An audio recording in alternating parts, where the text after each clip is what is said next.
Hello student, আশা করছি তোমরা সবাই ভালো আছো। আমি তোমাদের কাছে নিয়ে আসছি ক্লাস 6-এর ভরদুপুরে কবিতাটি। ভরদুপুরে কবিতাটি নীরেন্দ্রনাথ চক্রবর্তীর লেখা। নীরেন্দ্রনাথ চক্রবর্তী সম্পর্কে একটু জেনে নেওয়া যাক। নীরেন্দ্রনাথ চক্রবর্তীর জন্ম 1924 সালে। জন্মস্থান বাংলাদেশের ফরিদপুর জেলা। সত্যযুগ পত্রিকার সাংবাদিক রূপে কর্মজীবন শুরু করেন। পরবর্তীকালে আনন্দবাজার পত্রিকার সঙ্গে যুক্ত হন। বহুদিন তিনি আনন্দ মেলা সম্পাদনার দায়িত্ব পালন করেন। বাংলা কবিতার জগতে কবি নীরেন্দ্রনাথ চক্রবর্তী অত্যন্ত জনপ্রিয় নাম।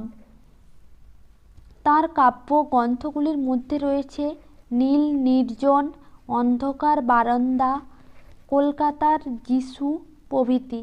উলঙ্গ রাজা কাব্যগ্রন্থের জন্য তিনি সাহিত্য একাডেমি পুরস্কার লাভ করেছেন। ভরদুপুরে কথাটির অর্থ হলো দুপুরবেলা। কবিতায় ভরদুপুরে কবিতায় গ্রাম বাংলার এক অলস ও নির্জন দুপুরের চিত্র অঙ্কিত করেছেন নীরেন্দ্রনাথ চক্রবর্তী এই কবিতার মাধ্যমে। তোমাদের কাছে লাইন বাই লাইন নিয়ে আলোচনা করছি। ওই যে অশ্বত্থ গাছটি, ও তো পথিক জনের ছাতা, তলায় ঘাসের গালচেখানি আদর করে পাতা। ওই যে অশ্বত্থ গাছটি মানে অশ্বত্থ গাছ, ওই তো পথিক জনের ছাতা। পথিক জনের কথার অর্থ কি? পথ দিয়ে যারা চলাচল করে। তলায় ঘাসের গালচেখানি আদর করে পাতা। গালচেখানি মানে কার্পেট। ঘাসের তলায় যেন কার্পেট পাতা আছে।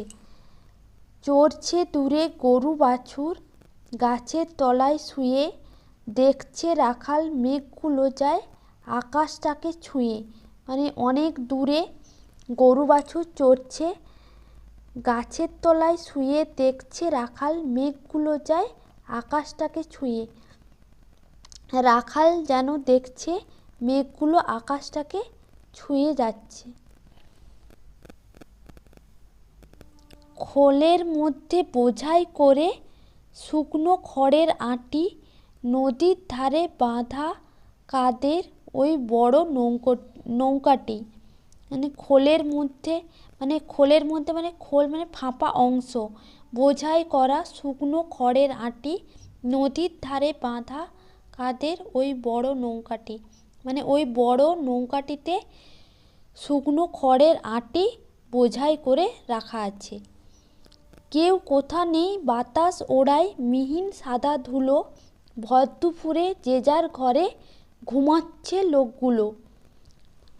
কেউ কোথাও নেই, পুরো নির্জন দুপুর, বাতাস ওড়ায় মিহিন মানে সূক্ষ্ম সাদা ধুলো, ভরদুপুরে যে যার ঘরে মানে দুপুরবেলায় যে যার ঘরে ঘুমোচ্ছে লোকগুলো। শুধু কি আর মানুষ ঘুমোয়, যে জানে সেই জানে, আঁচল পেতে বিশ্বভুবন ঘুমোচ্ছে এইখানে। শুধুই কি আর মানুষ দুপুরবেলা ঘুমোয়, যে জানে সেই জানে, আঁচল পেতে বিশ্বভুবন মানে এখানে পৃথিবীও যেন এখানে আঁচল পেতে ঘুমোচ্ছে। কবি এই কবিতার মধ্যে এটাই বোঝাতে চেয়েছে।